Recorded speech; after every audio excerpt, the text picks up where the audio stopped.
Good morning or good afternoon or good evening kung anong oras nyo man ito pinapanood. Welcome ulit sa CHE 0121 class natin. So ngayon nasa week 3 na tayo, no? Evaluating analytical data. Ang focus natin ngayon ay about measurement, error, uncertainty, at data decisions. Ibig sabihin, hindi lang tayo magko-compute ng numbers, aalamin natin kung gaano katiwa-tiwala yung data natin at paano siya report ng maayos. Kasi sa field, may decision lagi, no? Pasado ba sa standard yung nakuha nating results within specifications pa ng kliyente? Reliable ba yung method na ginamit natin? So, ang goal natin today, pagkatapos nitong session, kaya nyo na magsabi ng ito yung result, ito yung uncertainty, ito yung reason kung bakit ako confident sa naging decision ko. So, basically, dapat magkaroon tayo ng online class. Pero, itong recording na to, i-cover na niya yung concepts tsaka yung mga problem solving. Okay? By the end of week 3, ito yung gusto ko sana ma-achieve nyo. Una, kaya nyo na-explain ang accuracy versus precision at kung bakit parehong importante ito. Pangalawa, kaya nyo na i-classify ang errors, both systematic and random, and ano yung mga practical fixes na pwede nyo gawin. Pangatlo, marunong na kayo mag-compute at mag-interpret ng mean, standard deviation, percent RST, at yung iba pa. Pang-apat, marunong kayong mag-report ng result na may value, plus or minus uncertainty, at tamang rounding. At lastly, on a concept level, maging familiarize kayo sa basic statistical tools like confidence intervals and comparing ng mga means. So, next natin is big idea. So, big idea measurement hindi equal sa truth. It's not always equal sa truth. Every measurement may uncertainty. Yung number na nire-report natin, best estimate lang siya, hindi siya exact true value. So, tatanong siguro kayo, bakit ganun, no? Kasi may mga pinanggagalingan ang uncertainty. Isa na rito yung instrument resolution, calibration, technique, temperature, sample handling, at marami pang iba, no? Kaya ang analytical chemistry, hindi lang ano ang sagot para lang makuha yung number. Ang tanong din is, gaano ka kasigurado dun sa sagot mo. So, from now on, pag may number ka, lagi mong iisipin, or kapag may result ka, lagi mong iisipin, ano yung uncertainty nito? At sapat ba ito para magdesisyon? Yun. So, accuracy versus precision. Dalawang magkaibang tanong meron dito. Sa accuracy, gaano ka-close yung measured value mo sa true or standard value? And sa precision, gaano ka-consistent yung result mo kapag inulit-ulit mo siya? Or yun nga, kapag repeatable mo siya. So, example, kung ang target mo ay 10, sulat natin dito. So, kung ang target mo ay 10.00, tapos, yung nakuha mo, lagyan natin dito, target. Then, ito yung nakuha mo, parang measured, ay 10.01. Pwede natin sabihin na ito ay accurate, no? Malapit dun sa target. Pero kapag, so ito yung first measure mo, no? Kung ano, nag-measure ka ulit, measured, so sa nakuha mo ay 9.8 or 10.4 or 10.1, yan. Kahit average mo lumapit siya, hindi siya precise, no? Kasi magkakalayo siya, no? Not necessarily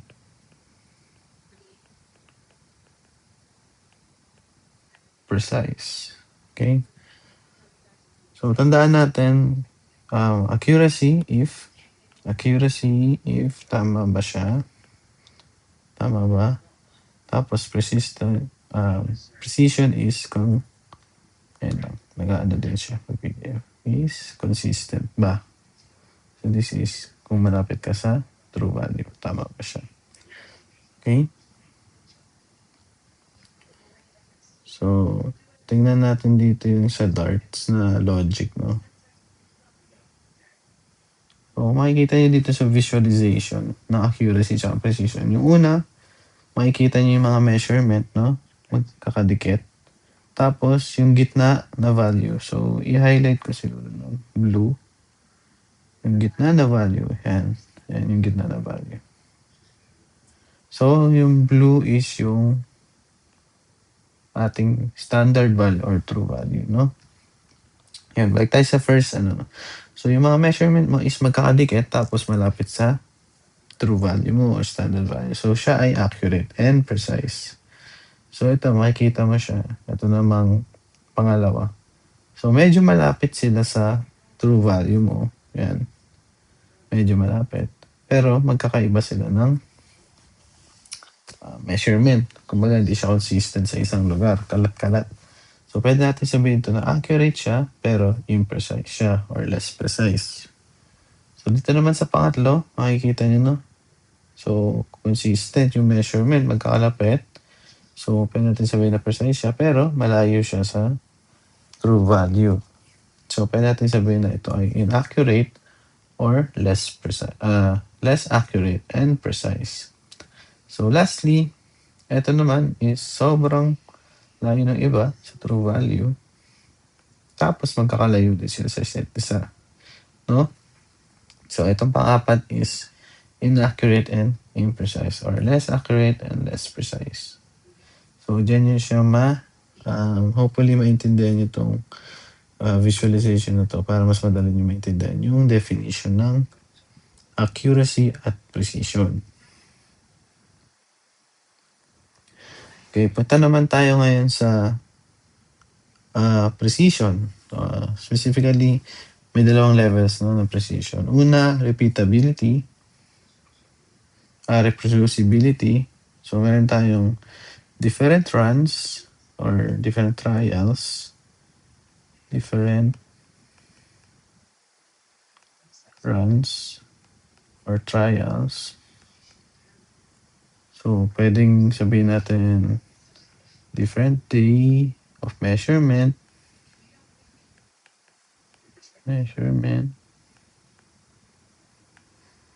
or different analysts, or different instrument. Yan. So, dyan papasok yung tanong is, sa gitna ng mga factor na to, consistent pa. So, di ba yung precision is nagtataka about consistency. So, itong reproducibility, kapag different arrow ba, different analyst, different instrument, magiging consistent ba yung measurement, no? While, on the other hand, repeatability naman, ito naman yung same run, same run, or trial, tapos same setup, same day. So, i-assess mo ulit kung consistent ba. So, repeatability is same lahat ng factors na binanggit natin. Tapos, titingnan natin kung consistent ba yung measurement. Kaya minsan, okay ka sa repeatability, no? Pero bagsak sa reproducibility. Ibig sabihin, pag iba na yung conditions, nag-iiba na yung result mo. Yun ang delikado sa real applications. Okay, now, paano natin sinusukat ang accuracy? Una, absolute error or AE. AE or absolute error is the difference between yung measured and standard values. Same unit siya. So, sabihin natin na standard natin is, lagyan natin dito, standard is 10.00 milligrams per liter. Tapos yung measured value natin measured value natin ay 10.12 milligrams per liter. So, if calculate natin yung absolute error, AE is equal to, yung gantong symbol is, ibig sabihin yan, absolute value, 10.12 measured value minus standard value is 10.00 absolute value. So, equals 0.12 milligrams per liter. So, ayan yung absolute error mo. So, simple lang. So, ito yung pag-measure kung gaano kalayo yung measured value mo sa standard value doon sa mismong actual unit niya, which is dito sa example, milligrams per liter.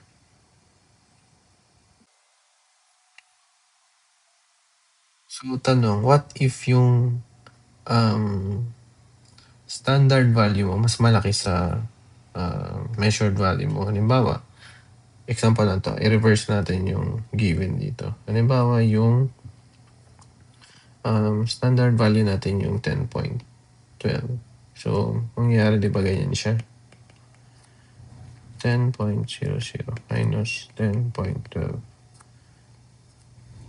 equals, supposed to be, equals negative 0.12 yan, no? Milligrams per liter. Pero yung ibig sabihin kasi ng absolute value, in-negate mo yung sign niya kasi you want to know lang kung gaano kakalayo. So, hindi mo pa chine-check dito in detail kung above ka ba or below the standard value. Okay? So, ito, hindi yan yung tamang sagot. So, always positive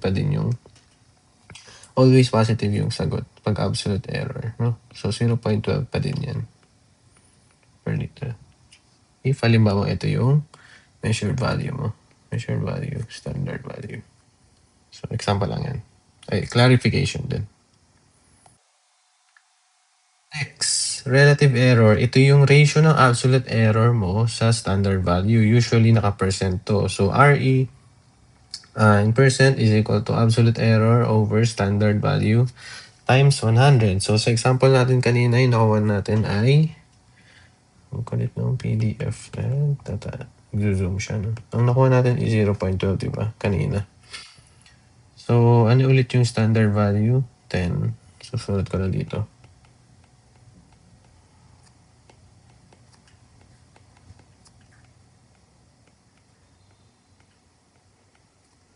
So, kung compare natin yung RE, so, lagay ka na lang percent RE, no? Kasi percentage naman yun after. Is equal to 0.12 over 0.10 times 100. So, equivalent niyan ay pag tinignan sa calculator ay 1.2%. So, bakit kaya useful tong bagay na to, no? Kasi mas fair siya pag kinumpare mo kahit magkaiba yung magnitude ng measurements. Ibig sabihin, pag magkaiba yung pag magkalayo siya, pag magkalayo, yung magnitude, ibig sabihin ng magnitude is yung degree or yung laki ng difference sa isa't isa ng value. Mas makikita mo talaga kung gaano kalayo, no? Dun sa standard value mo in percentage. So, hindi siya lumalagpas usually ng 100%. Okay? So, after naman dun sa accuracy, dito naman tayo sa ways of expressing precision. So, una, average deviation. So, hindi natin ito masyadong napapakinggan. No? Conceptually, ito yung average na layo ng measurements from the mean. Hindi ito yung pinaka-common sa reports as I have mentioned. Pero good to know to na makita na may spread at may distance yung measurement mo from the mean or average na measurements mo. So, ito yung formula niya. Mag-focus ako dito sa susunod, which is yung mas importante, standard deviation. Symbol niya is S. No? Pag maliit ang S, mas maliit yung value ng S, mas dikit-dikit yung values. Ibig sabihin nun, mas precise. Pag malaki naman yung value ng standard deviation, mag sabihin, mas kalat yung values mo, mas noisy yung nakulat mong data. So, standard deviation basically tells you, no, typical scatter nung datasets mo around dun sa average. So, kapag ang sample mo less than 30, ito yung symbol niya, S pa din. Ayan. Tapos, kapag naman ang samples mo ay, or yung population mo is greater than or equal to 30, sigma na yung symbol niya, sigma. Ito, sigma. Okay? So next, coefficient of variation or variance. Variance pala, hindi pala coefficient of variation. Variance. So variance, simply, lang to, squared lang ng iyong standard deviation. So mas ginagamit to sa F-test. Mamaya i-mention ko sa inyo. So I just want you to be familiarized with the formula. Basically, yun nga lang yun. Standard deviation mo, kinuha yung square, so nawala lang yung square root niya. Okay, same din, naging sigma din yung kanyang symbol. Next, coefficient of variation, so or relative standard deviation. Ito naman yung ratio ng standard deviation mo over the mean. So, ito yung formula, simply RSD is equal to S, standard deviation over mean. Usually, in percentage din to ina-express, so mayroong times 100. Useful ito, lalo na kapag nagko-compare ka ng precision ng dalawang methods. Kahit magkaiba yung concentration ng dinedetermine mo. Okay. Next naman is range. Ito, simple lang to. Highest value minus lowest value in absolute value din. No? Naka-absolute din siya. Absolute din. Yung range. No? Quick measure lang siya ng spread ng iyong data. Pero sensitive to pag may mga outliers ka na. So, ito ay good for quick look lang. Pero mas reliable pa rin si standard deviation.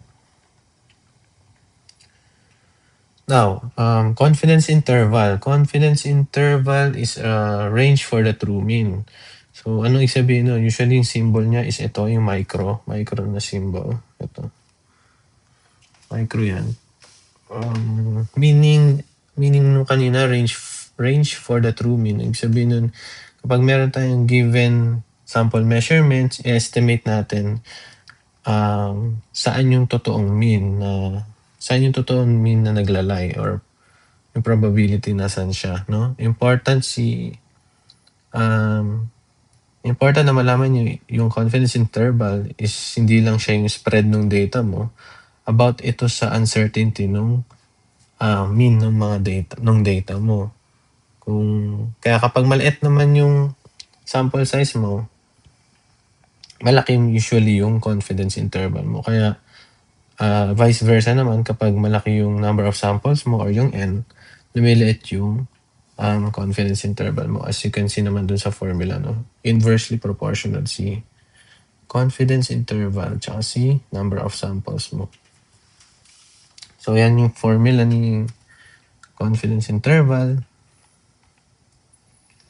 Tapos, ito yung t-table. Ginagamit to sa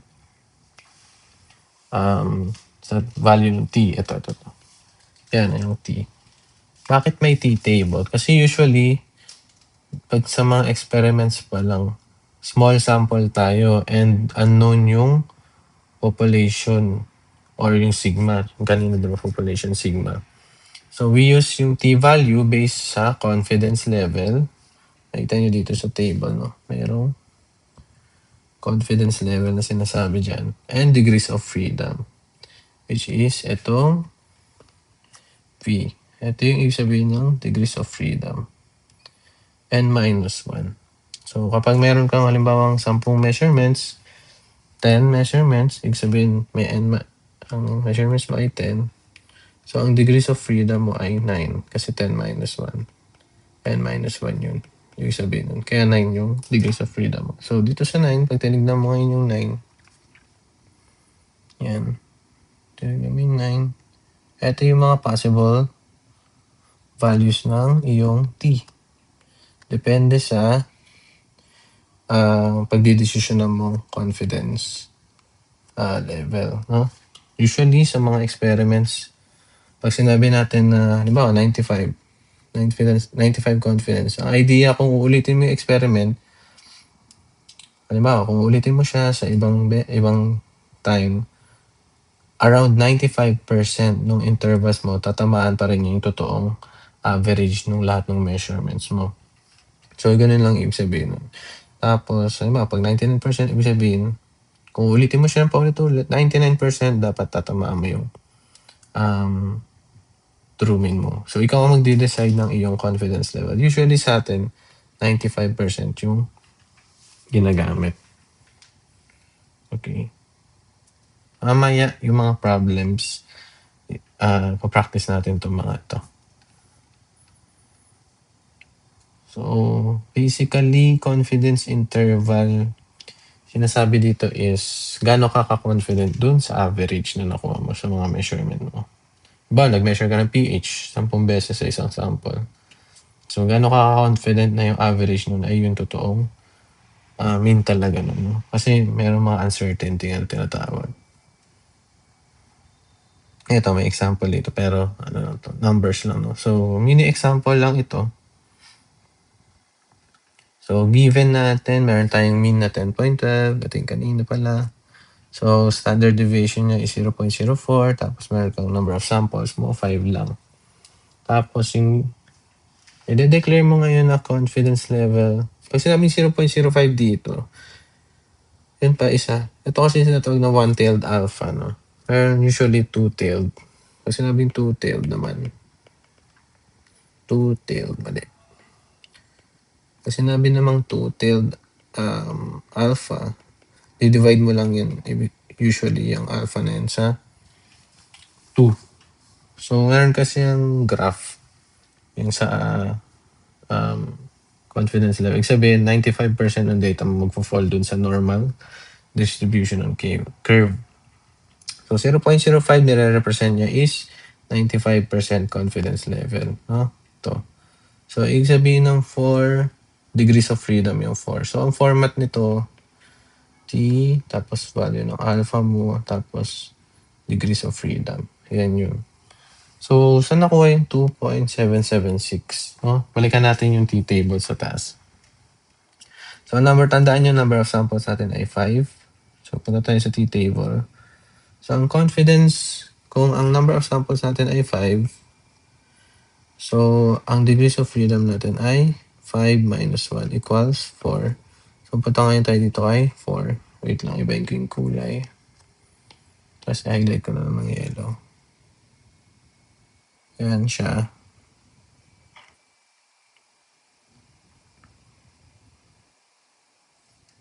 Okay.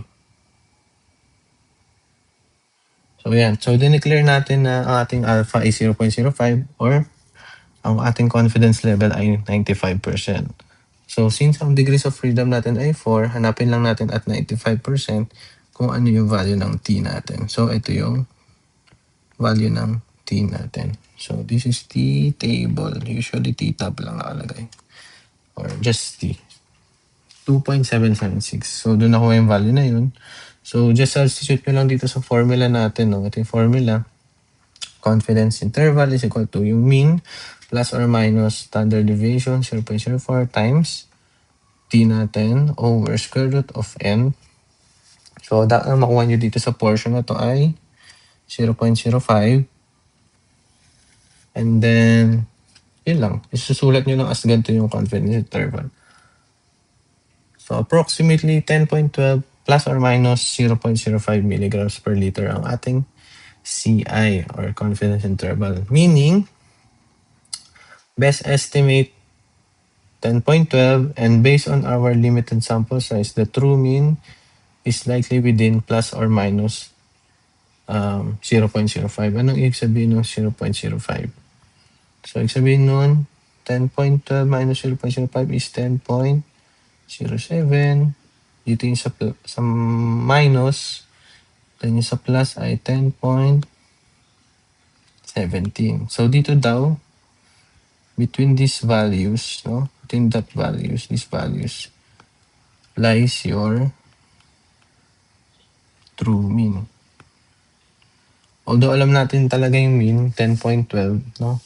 Pero pag i-consider natin yung uncertainty, so hindi na tayo sure kung saan talaga yung totoo mean. So dito, pwede natin, itong confidence interval, dito na natin ma-declare na between dito yung mean ko. So mayroon kang room for error, no? So practical point ito, gagamitin mo yung CI when a decision depends on uncertainty of the mean. Like, pass or fail versus a standard. Pag nakuha mo, halimbawa meron kang standard, may certain range ka na kailangan makuha, tapos pagpasok naman yung nakuha mo, at na-consider mo yung mga,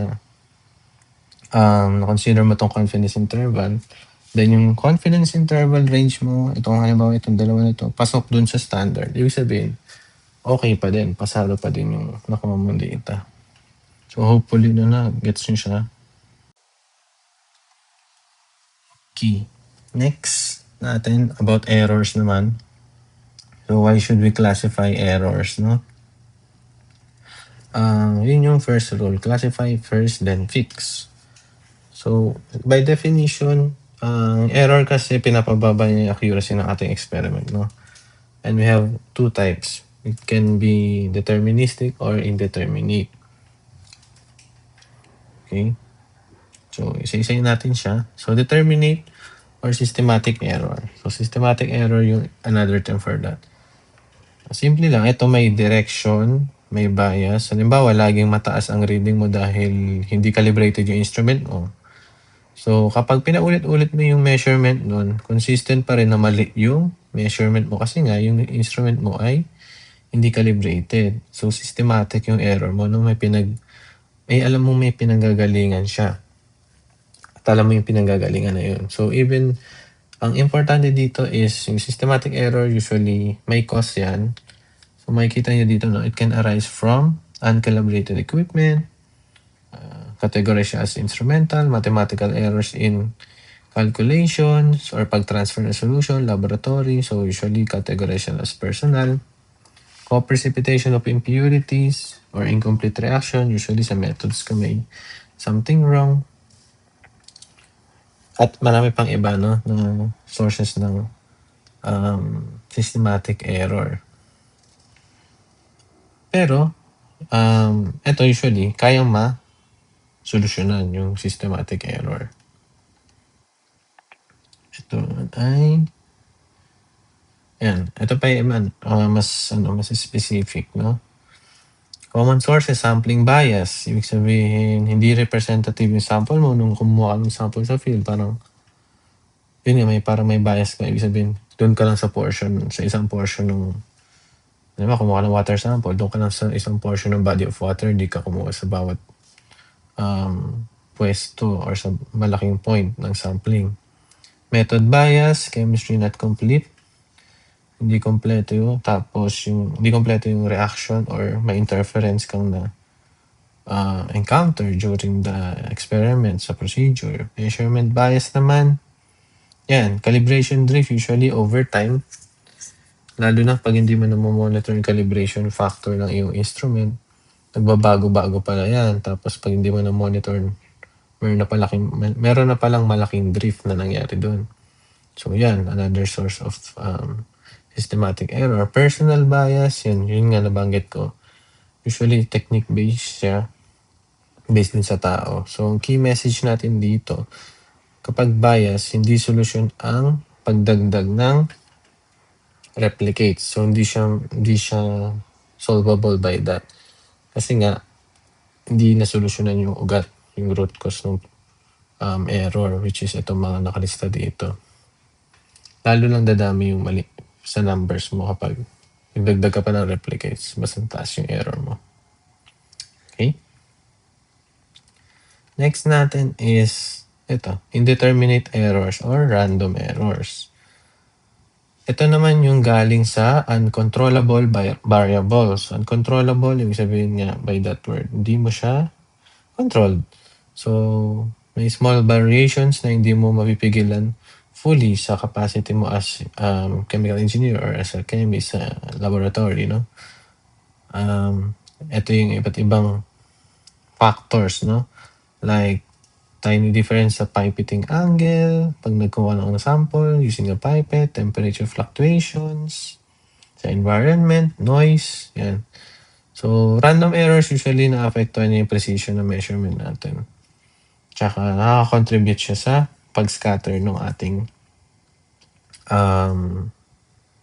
errors.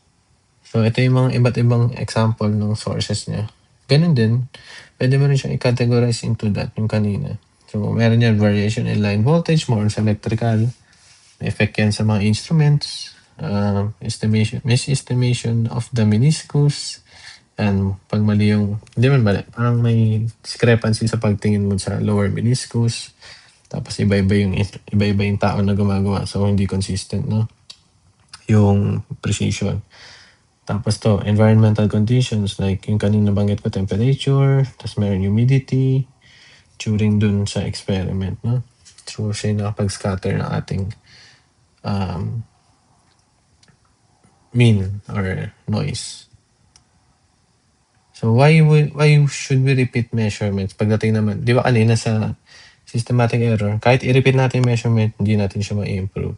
Pero dito, kaya tayo magre-repeat para ma-address natin yung random error, magre-repeat tayo ng measurements. So, kapag nagre-repeat ka ng measurements, mas stable ang mean estimate mo and you can estimate the standard deviation using those replicates. So, ang take home mo dito or yung key message natin dito is systematic error, hanapin at ayusin yung cause ng problema. Pag random error, estimate and reduce through better technique, better tools, or enough replicates. So, yung dalawang messages about systematic tsaka random error. So, punta na ngayon tayo sa basic statistic workflow, no? Kapag nagkaroon na kayo ng data nyo, halimbawa, lalo na pag may mga research kayo or thesis yan. So, how to report yung results? So, a number without uncertainty is incomplete. So, napaka-importante ng uncertainty kapag nagre-report kayo ng isang average, ng average ng mga measurement mo. So, ang unang gagawin is report central value or mean, usually mean, plus measure of spread like yung standard deviation or yung confidence interval. And huwag kakalimutan yung units, no, sa pag-report. Also, dapat sensible yung pag-round natin ng mga numbers. Kung uncertainty mo is plus or minus 0.05, halimbawa, hindi ka magre-report ng 10.12345 So, ganun kadaming decimal places. No? Dapat align ang decimals ng iyong mean tsaka yung iyong uncertainty or itong confidence interval mo. So, yan. Same yung decimal place nila. So, ito. Paano ba kinukuha yung central value or yung mean? So, step 1 yan. So, mean is the reference point for deviations. Okay, dito. So, reminder, wag agad mag-round habang nagko-compute ka ng mean. I-save mo muna yung mga extra digits mo sa calculator. Usually, ganun naman yan. Until the end, dun ka sa dulo mag-round off, no? So, basically, the mean lang, kukunin mo lang yung measurements mo. So, measurement 1, 2, 3, hanggang ilan man yan, kung kaya may n dito. So, i-add mo lang lahat ng measurement mo, tapos i-divide mo sa number of measurements mo, which is n. So, diba, may 10 kang measurements, so from x1 plus hanggang x10 divided by 10. So, yun yung mean mo. So, simple lang naman yan. Sa calculator, alam ko, check nyo yung mga calculator nyo. Kaya nyo naman yung i-search. Meron niyang shortcut sa statistics. So, pwede nyo yan gamitin sa exam usually. Pag di naman sinabi na i-show nyo yung, halimbawa, mean, tapos pinapashow yung solution. Okay na i-diretso nyo dun sa shortcut ng iyong calculator. Pero pag hiningi yung solution for that specific mean, ganyan yung gagawin nyo. Okay? So, ganyan tips sa exam. Next, step 2 in data evaluation is yung pagkuha ng standard deviation. So, ito nga kanina ko pa nabanggit to, no? The smaller the S, tighter yung cluster ng results nyo. Ibig sabihin, mas precise yung mga measurements nyo. So, kapag sinabing precise, ibig sabihin, dikit-dikit yung inyong measurements. So, yan. Simple lang naman yan. So, kukunin nyo lang yung summation ng, actually mamaya sa sample, no, papakita ko sa inyo. Ibig sabihin itong sigma na sign, summation yan, ito, summation, itong part na to. So, ulit-ulitin nyo daw yan. So, ibawa, x1 mo, measurement 1 mo, o minus mean ng mga measurement mo, squared mo yan, plus measurement 2, kung ilan yung number of measurements mo. Squared mo yan, plus dot dot dot plus xn minus mean squared. So, kunin mo yung sum niyan over n minus 1. Tapos lahat yan naka-square root. Huwag nyo kalimutan yung square sa calculator. Yan. So, ganyan lang siya pag in-expand yung summation na symbol, no? Ito yan.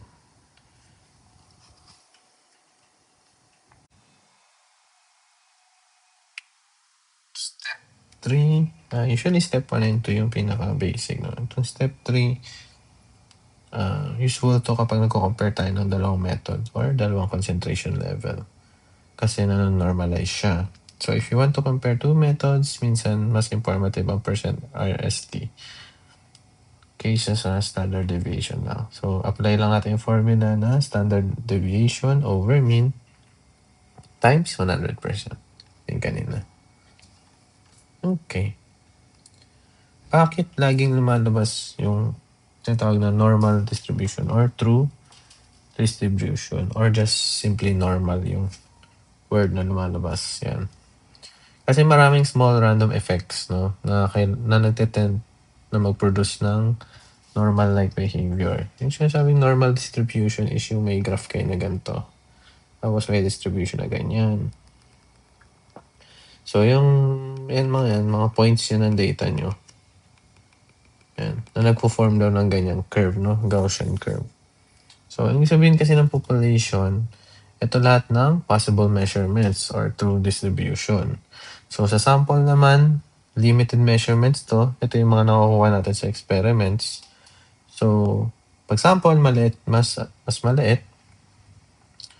Pag maliit ang sample, mas uncertain ang estimate mo. Kaya di ba sabi natin, mas dinadamihan natin yung replicates. So, pag ganong maliit, tas mas mataas yung uncertainty mo, malaki yung CI at mas nagmamatter ang t-values natin na nakukuha. So, dito papasok yung propagation ng uncertainty or errors natin. Kapag ang final result mo galing sa maraming measurements, quantities, sinasama na natin dito yung uncertainties talaga, no? Hindi lang simpleng standard deviation. So, hindi lang natin kinukompute yung results, sinasama natin yung uncertainty. So, pwede ito mag-vary sa mga operations na ginagawa natin para makuha yung data or yung values. So, ina-account na natin talaga lahat ng sources ng error, both systematic tsaka indeterminate error or random errors. So, ito lang yung quick guide para sa calculations ng paano magpa-propagate ng uncertainty. So, kapag add or subtract, addition or subtraction yung process or yung process, yung absolute uncertainty mo ay nagko-combine using this formula lang.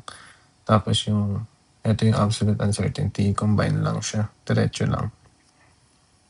So, sa ganitong equation, medyo mahirap siyang ma-imagine. No? Pero later on, makikita natin examples. Kapag naman multiplication or division yung process, ito yung standard deviation nyo or yung propagation error nyo. So, later on, i-discuss na lang natin yan isa-isa. Pero alam ko may example lang ako dyan.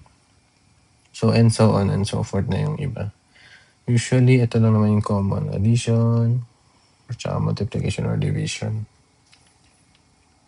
Meron ng next, tama, may example na dito. Yan. Propagation mini example.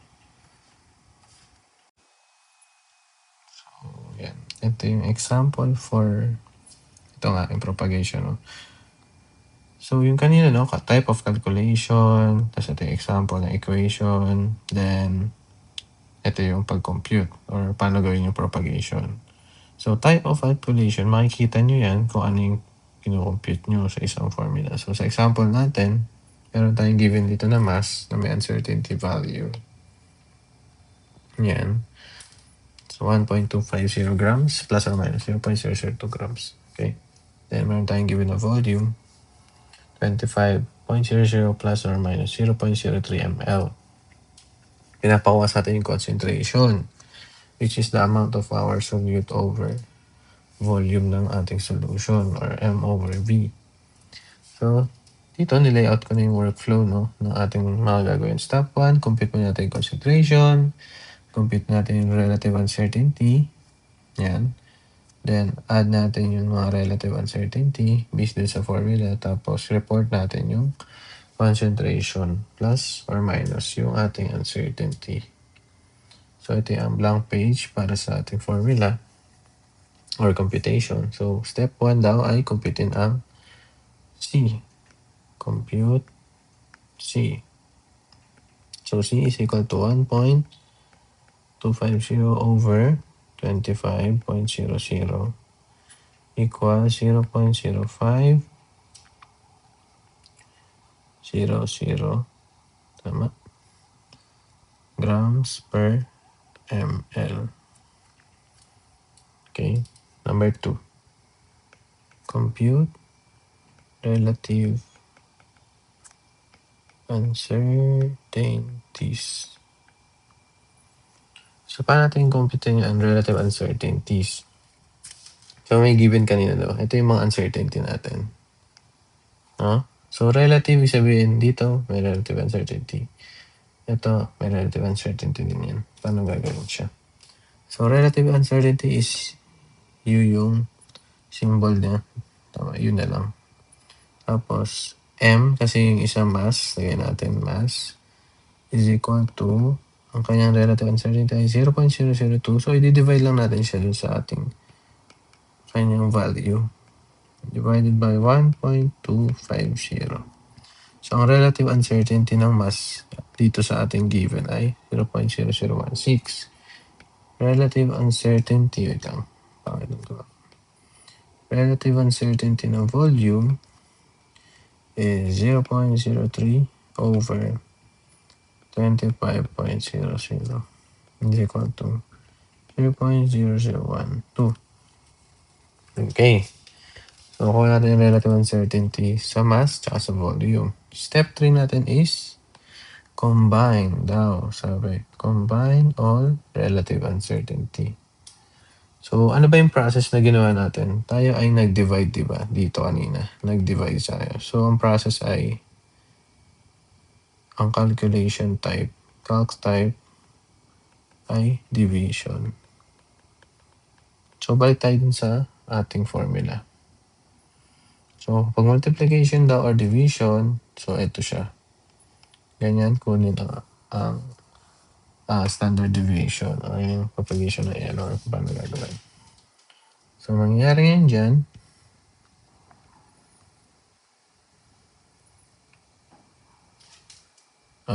relative uncertainty sa concentration kaya C over yung concentration na na-compute natin.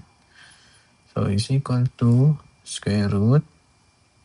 Ano yung ganyan dun? Yan, di ba? Square root ng standard deviation squared lang. Wala naman yung ABC dyan actually.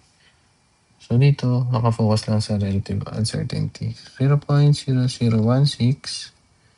squared plus parenthesis 0.0012 squared. So, extend lang natin yung square root sign. So, ito ay 2.56 times 10 to the negative 6 plus 1.44.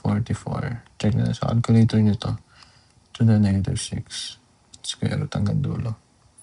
So, ang relative uncertainty sa concentration ay 0.0020. Okay? So, paano natin kukunin yung absolute uncertainty ngayon natin?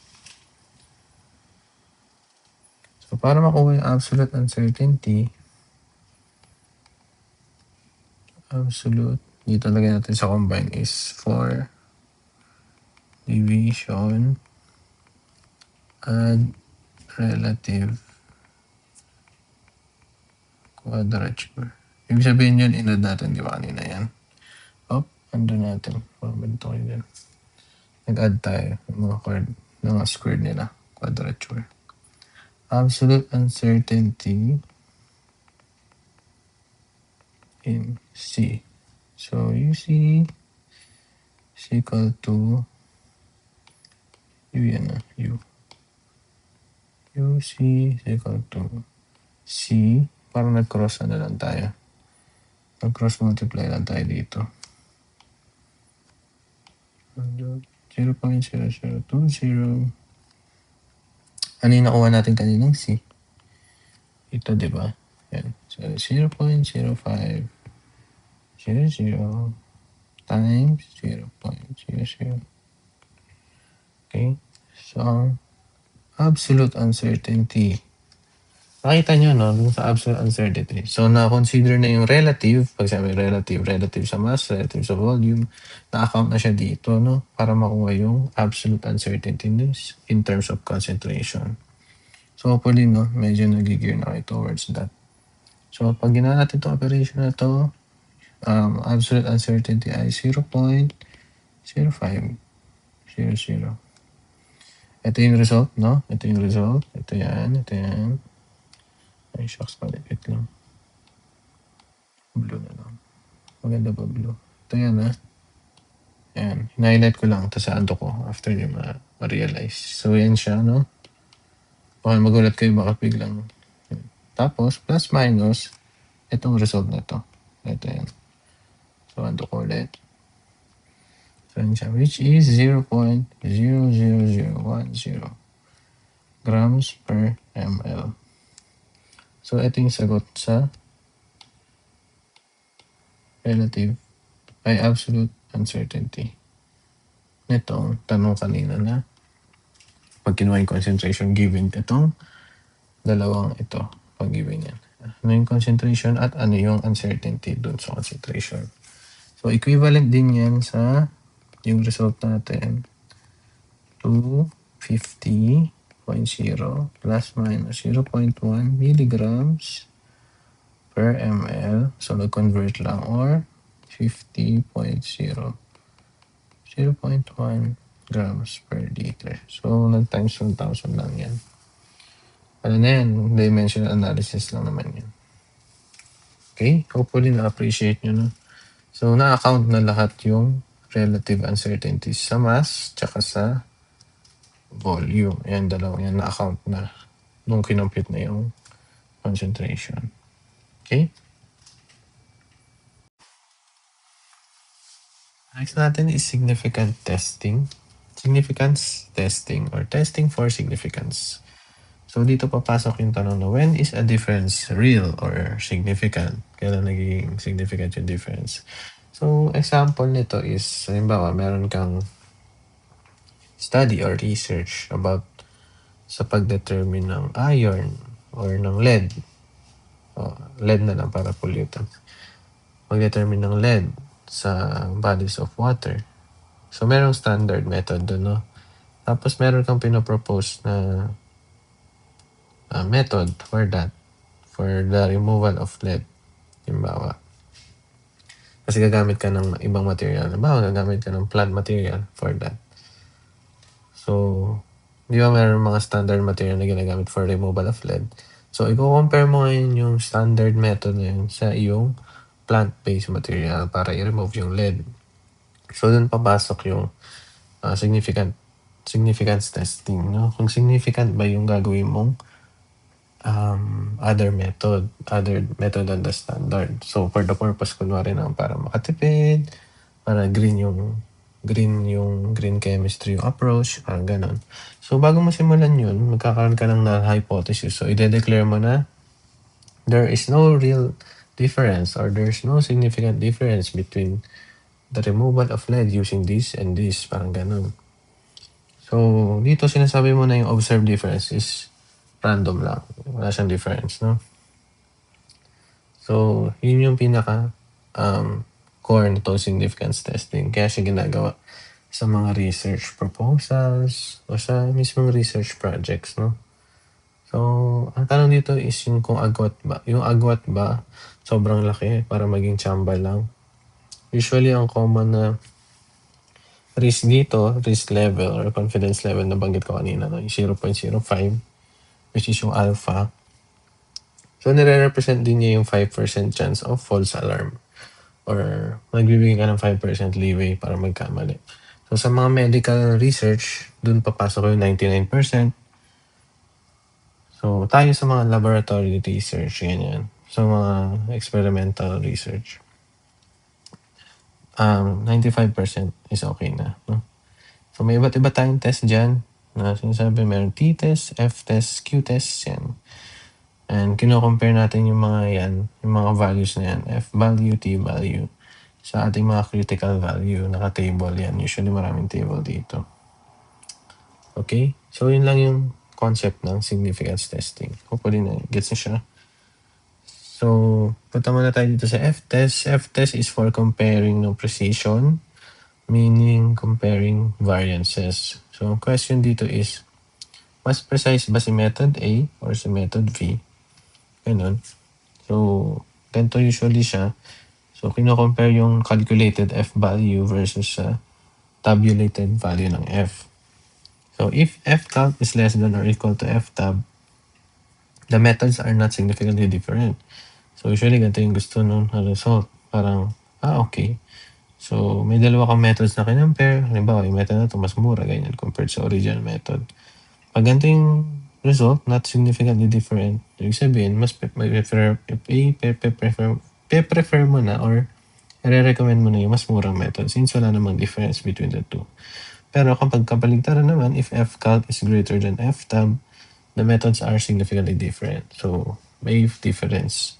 Tapos doon mo na i-explain bakit siya different, no? So, yung formula ng pagkuha ng f is ganito lang. So, S1 squared over S2 squared. So, yan yung standard deviations ng dalawang methods mo, no? I-square mo na siya, then divide.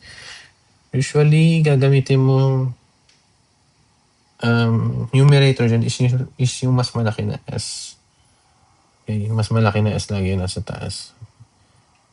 Then, i-compare mo ngayon yung F value sa table na dito. So, F tab is obtained from the F table, and if the F value is the F value at degrees of freedom n minus 1 on both method. So, ito siya, yung alpha. Mayroong alpha din. Tapos may dalawang degrees of freedom. Kasi dalawang method yung kino-compare mo. So, yan. So, ito yung F table. So, nakabase siya, no? Wait lang. Check natin. Meron kayo makikita dyan na V1. So, yung pen. Okay. Meron kayo dyan makikita na meron kayo makikita dyan na V1 tsaka V2. So, yan yung sa isang method nyo. Yan siya 1. Tapos, ito yung sa isang method nyo. Kasi, sometimes, sa dalawang method, hindi parehas yung number of samples nyo na ginamit. So, ito yung mag-account for that. Halimbawa, sa method 1 nyo, number of samples nyo is 5. So, degrees of freedom nyo, 4. So, ito yung ititingin. Tapos, sa method 2 naman, number of samples nyo, 7. Tapos, ang degrees of freedom nyo, 7 minus 1, 6. So, kung saan mag-meet yung dalawa, yun yung magiging F value nyo. Okay, which is, ito siya. So, ito yung magiging F tab nyo. So, yun yung magiging F tab nyo. Given ito. So, given si N1 nyo ay 5. So, therefore, B1 nyo ay 4. Lagay ko na lang N minus 1. N1 minus 1, which is 4. Example lang to, ha?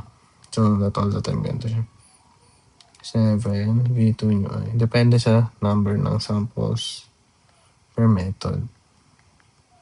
6. So, 4 and 6. So, So, sa F-tab nyo is 4.53. Ganun kumuha ng value ng F-tab. Okay? Tapos, i-compare nyo ngayon yung na-compute nyo na F-tab, na F-count, dun sa F-tab. Dito. Tapos, i-assess nyo ngayon using itong point na to. So, kung less than siya or equal or greater than siya. Yun lang naman.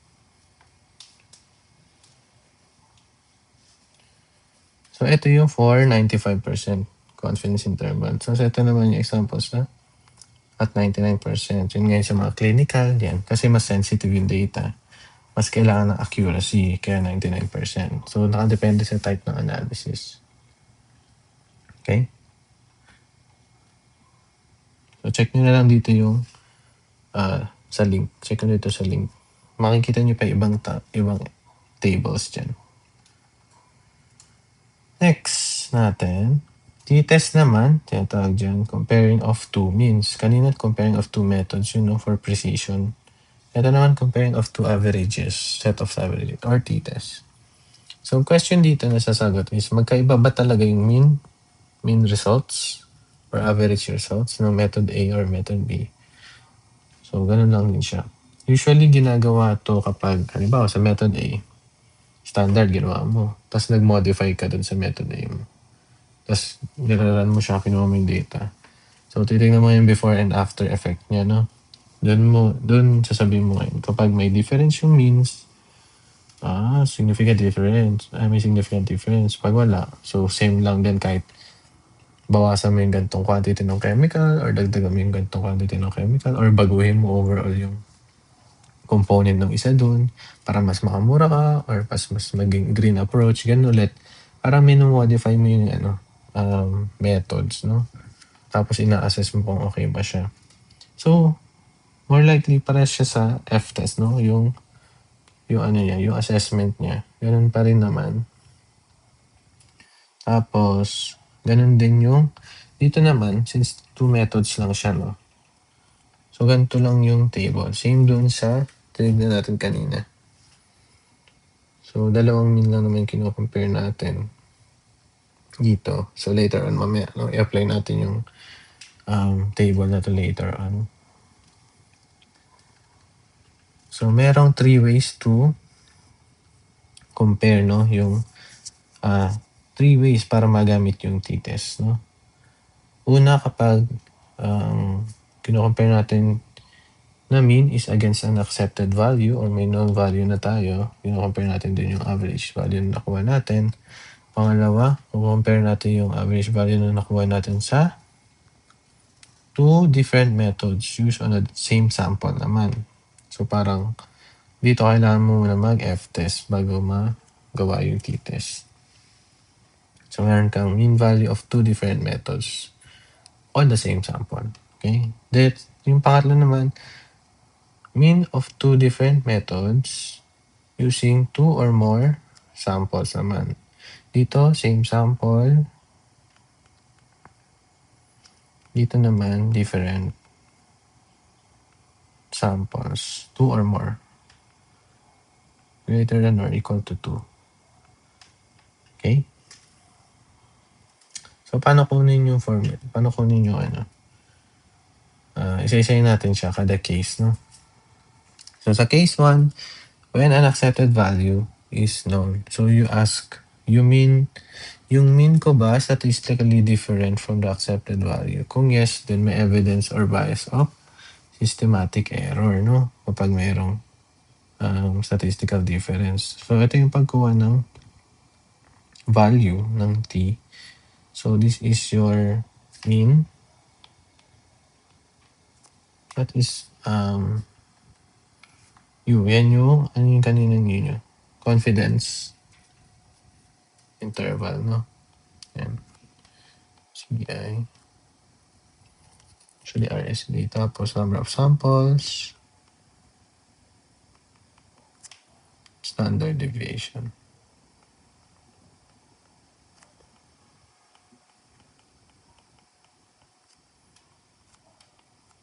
So, later on, ma-apply natin siya. Then, ganun lang yung pagkuha ng t-value nyo. Ganun pa rin naman siya. So, yan yung una. Second natin is subdivide pa sa dalawang case. So may case 2A, 2B. So meron kang two different methods, pero same sample siya in-analyze. No? Important noon dito usually, check mo na precision nung F-test na gagawin mo. Mag-F-test ka muna talaga siya. Kasi, ang focus mo is two different methods. So, ang una mong iti-test talaga, ang gagamitin mo, F-test muna bago yung T-test, no? Kasi pag nag-vary yung variance mo ng malaki, iba ang version ng T-test formula na gagamitin mo. So, dito sa case 1, yan siya. So, medyo maraming equation. Hopefully, ma-master niyo yung paggamit niyo ng calculator, no? So, yan siya. Sa case 1 naman, when the standard deviation of two different methods used on the same sample are statistically the same. So, after F-test, nakita mo na walang difference yung methods ng dalawa. So, ito yung gagamitin mong T-test, no? Yung formula for T-test.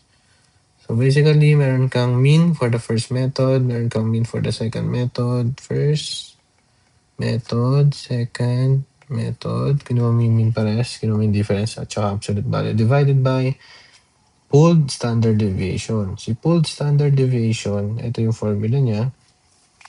So basically, since may mean ka for the first method, meron ka ring standard deviation for the first method. So follow nyo lang tong formula na to, no? Madali naman yan. Kailangan nyo lang ingatan yung sa calculator nyo. So paano kayo sa calculator? And after nyo makuha itong portion na to, ito pa, multiply nyo pa sa portion na to. Which is yung number of samples lang.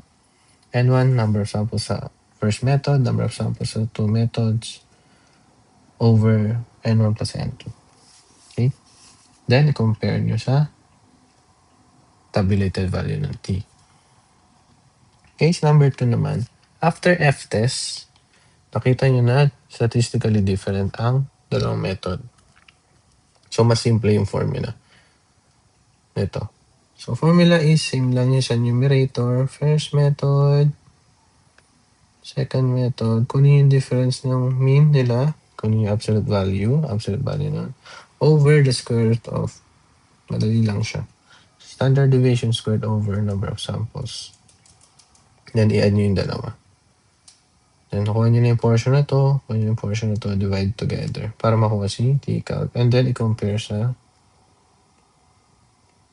T-tab. So, lahat ng makukuha nyo yung T-value or T-calc, compare nyo sa T-tab or tabulated value. So, ganun lang siya. Then, yung third case, when comparing means of two different methods used on two or more samples. Usually, dito masyadong napapractice, no? Sa experience ko, no? So, simple lang din naman yung formula niyan. So, D bar, ito yung mean of all individual differences. Then, yung DI, ito, yan. Ito yung individual differences between the two methods. No? So, basically, measurement lang yan. Over no average. Individual measurements over average. So, yan siya. D bar over SD times square root of number of samples. So, ito yung pinaka-formula. May sub-formula ko lang for the SD bar or standard deviation bar. Okay. Ano lang next na slide natin. So, outliers.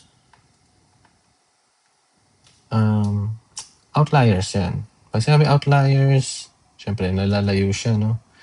Can be an outlier or outliers kung marami. Ito yung isa or dalawa or more, basta kung ilan siya. Ito yung value na parang sobrang layo dun sa ibang mga values, no? Parang yung iba na outcast, ganyan. Parang ganun yung numbers, sa results mo. Outliers yung tawag. So, first question na dapat natin tinatanong, no?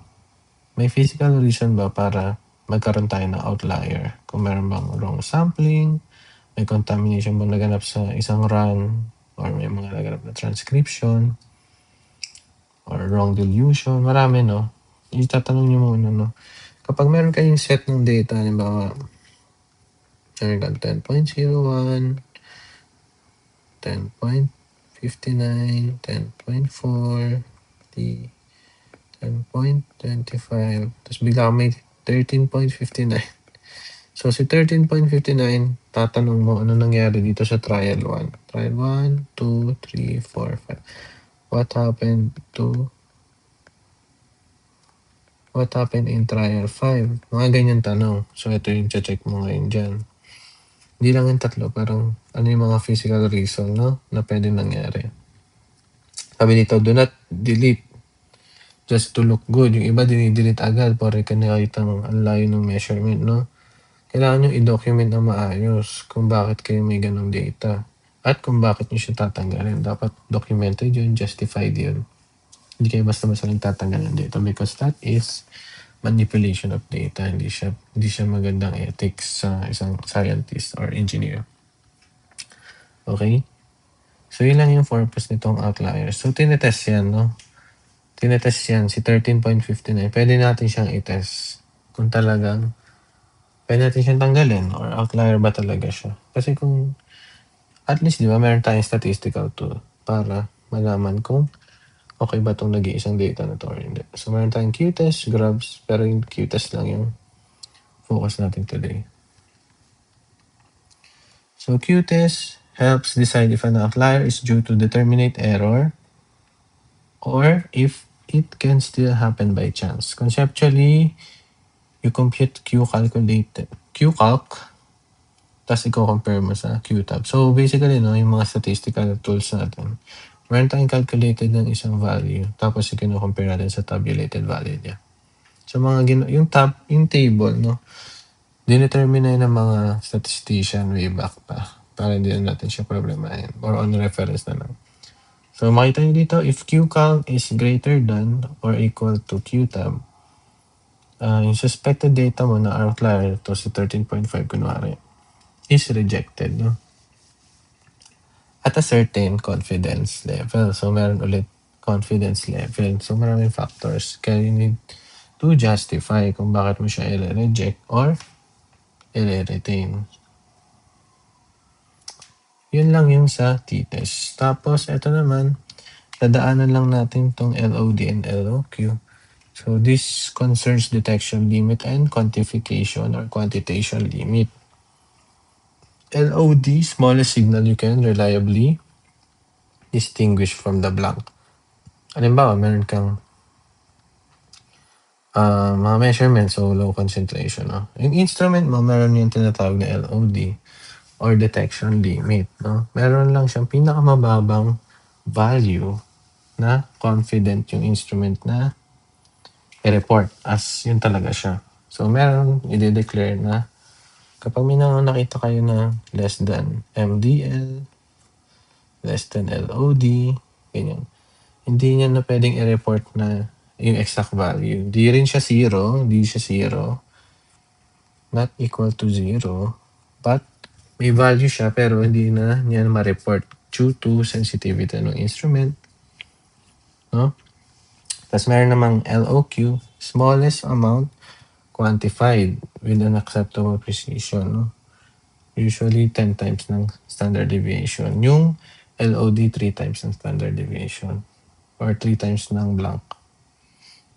So, LOQ naman yung limit naman na pwedeng i-quantify ng instrument mo. Magkaiba yung distinguish, identify yan sa quantified, no? So, bakit ito importante? Importante ito kasi minsan may analyte pero below LOD. So, hindi mo pwedeng i-report as exact number as I mentioned no kanina pa. So, you report like this lang talaga. Okay? So, yun lang yung sa statistical actually. So, ito na yung wrap up natin. So, accuracy versus precision. Identify the problem first before choosing a fix. Number 2, statistics like mean, RSD, or standard deviation help describe the random error. And itong mga tools like Confidence interval, propagation of error, significance testing can help you defend your decisions, no? So yun, another wrap-up, online wrap-up, tops wrap-up. Your calculations are only good as your measurement. Plus uncertainty. Huwag niyong kakalimutan ang uncertainty. Hindi lang tayo nagko-compute. Kailangan maganda yung uncertainty or maayos yung reporting ng uncertainty natin. And use statistics to describe the random error. Standards, blanks to catch bias or yung mga sources ng error, no? Na meron tayo. So next meeting, we will focus na sa chemical equilibria of aqueous solution. So part 1 nun. Then part 2 nitong video is yung sample exercise natin, sample problems natin regarding all of this na diniscuss natin. No? So, yun lang.